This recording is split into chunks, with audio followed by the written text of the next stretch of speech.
Samantala, matagumpay na naaresto ng kapulisan sa bayan ng Rodriguez, Rizal ang isang most wanted person na sangkot sa kasong frustrated murder. Nakatutok dyan si Patrolwoman GB Marie Pamoso.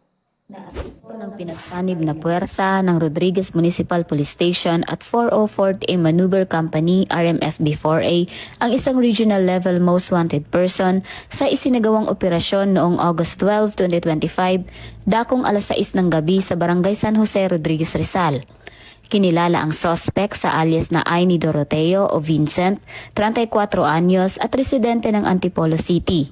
Siya ay naharap sa kasong frustrated murder batay sa warrant of arrest na inisyu ng RTC Branch 174 San Mateo Rizal noong April 14, 2023 na may kaukulang rekomendadong piyansang 200,000 pesos para sa kanyang pansamantalang kalayaan.